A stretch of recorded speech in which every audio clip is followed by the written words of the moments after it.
Hello. आज के इस नई चर्चा में आपका बहुत बहुत स्वागत है। यार चलिए बिना किसी देरी के सीधे मुद्दे पर आते हैं। देखिए आज के टाइम में ना हम सभी सुबह उठते ही अपने फोन पर नोटिफिकेशंस की बाढ़ देखते हैं। सुबह 5 बजे उठो, हमेशा प्रोडक्टिव रहो, नो एक्सक्यूजेस और मेहनत करो।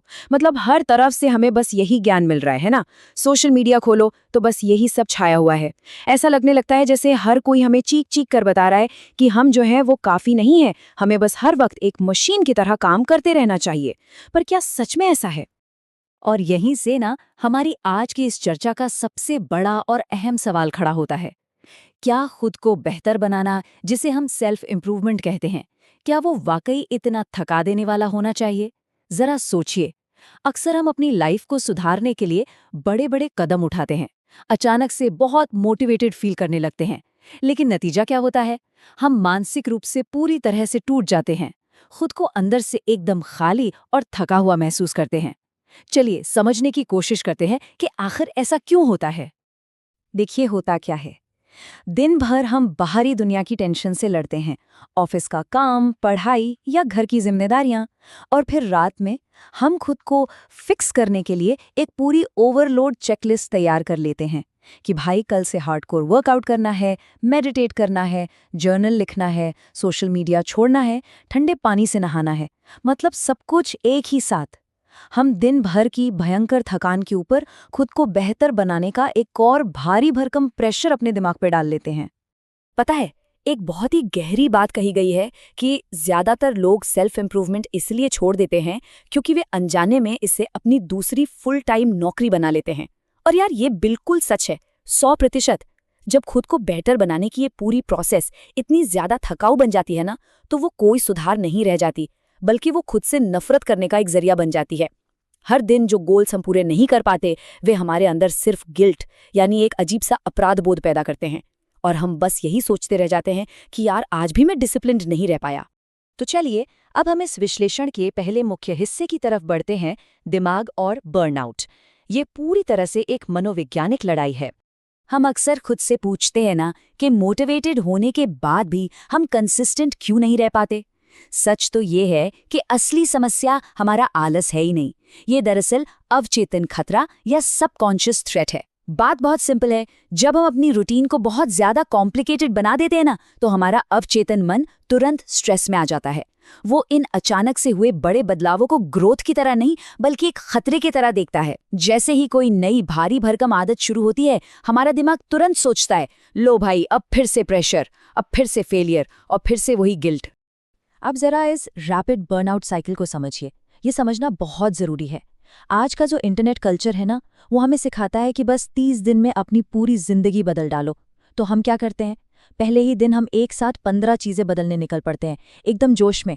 लेकिन 5वां दिन आते आते दिमाग पूरी तरह से बर्नआउट हो जाता है, थककर चूर हो जाता है। क्यों? क्योंकि हमारे दिमाग को सादगी पसंद है, उसे एक साथ 15 चीजें बिल्कुल नहीं बदलनी। और 30वां दिन आते आते वो सारा का सारा शुरुआती जोश खत्म हो जाता है और बचता है तो सिर्फ गिल्ट। इस बात को और गहराई से समझने के लिए जेम्स क्लियर की किताब एटॉमिक हैबिट्स का एक बहुत ही शानदार कोट है। वो कहते हैं, हमारा हर एक्शन उस इंसान के लिए एक वोट है जो हम भविष्य में बनना चाहते हैं।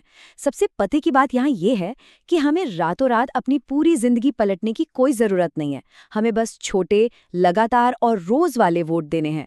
हमें बस सही दिशा में एक छोटा सा कदम चाहिए, ना कि एक साथ 10 अलग अलग आदतें। इंटरनेट ने ना हमें एक अजीब सा भ्रम दे दिया है कि सेल्फ इंप्रूवमेंट हमेशा किसी हॉलीवुड फिल्म के ड्रामेटिक मोन्टाज की तरह दिखना चाहिए, एकदम फास्ट और कूल।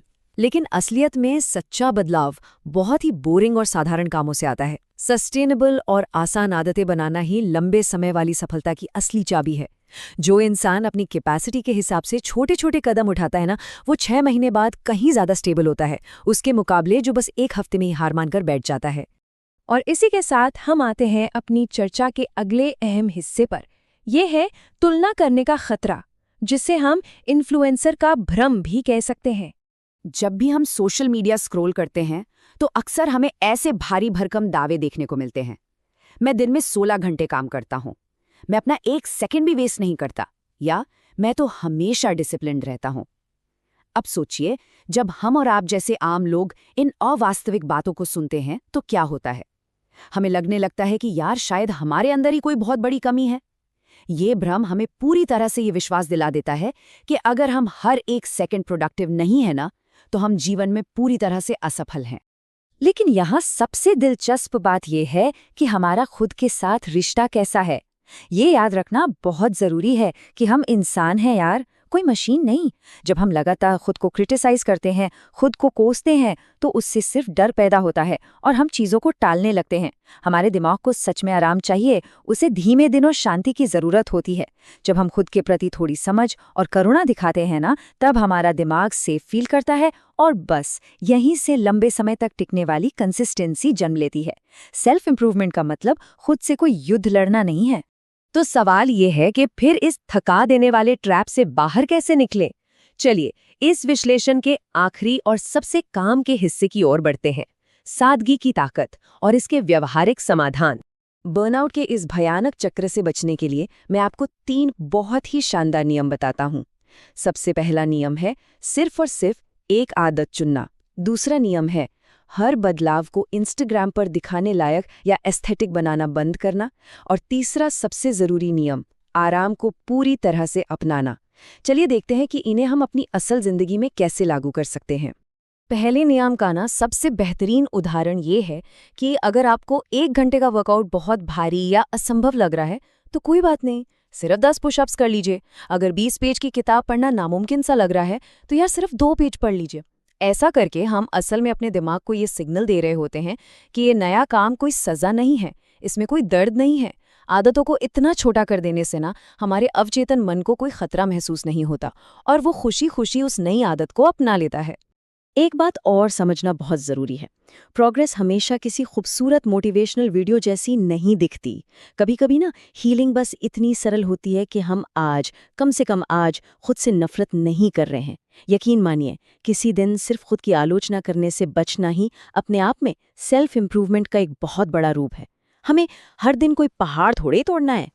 और अब आते हैं हमारे तीसरे और बहुत ही अहम नियम पर, आराम। देखिए, जो लोग मानसिक रूप से पूरी तरह थक चुके होते हैं ना, वे अचानक से एक दिन अनुशासित नहीं बन जाते। वे असल में सिर्फ सुन या नम हो जाते हैं। इसलिए आराम करने को कभी गिल्ट की नज़र से मत देखिए। आराम करना कोई कमजोरी नहीं है, बल्कि ये एक बेहतरीन रिकवरी स्ट्रैटेजी है जो हमें लंबे समय तक दिमागी रूप से स्वस्थ और तरोताज़ा रखती है। तो आज की इस चर्चा से हमने क्या सीखा? हमने देखा कि समस्या शायद हमारी नीयत या हमारे इरादों में नहीं थी, बल्कि खुद को बदलने के उस तरीके में थी जिसे हमने ज़रूरत से ज़्यादा कॉम्प्लिकेट कर दिया था। इस विश्लेषण को ख़त्म करने से पहले मैं चाहता हूं कि आप एक सवाल अपने आप से ज़रूर पूछें। खुद को बेहतर बनाने की कोशिश करते समय मुझे मानसिक रूप से सबसे ज़्यादा क्या थकाता है? अपनी उन मनोवैज्ञानिक रुकावटों को पहचानिए और सादगी को अपनाइए। हमेशा याद रखिए, खुद के साथ एक स्वस्थ और प्यारा रिश्ता बनाना ही दुनिया का सबसे बड़ा सेल्फ इम्प्रूवमेंट है। इसलिए शुरुआत ज़रूर कीजिए, लेकिन बहुत छोटे और बहुत सरल कदमों के साथ।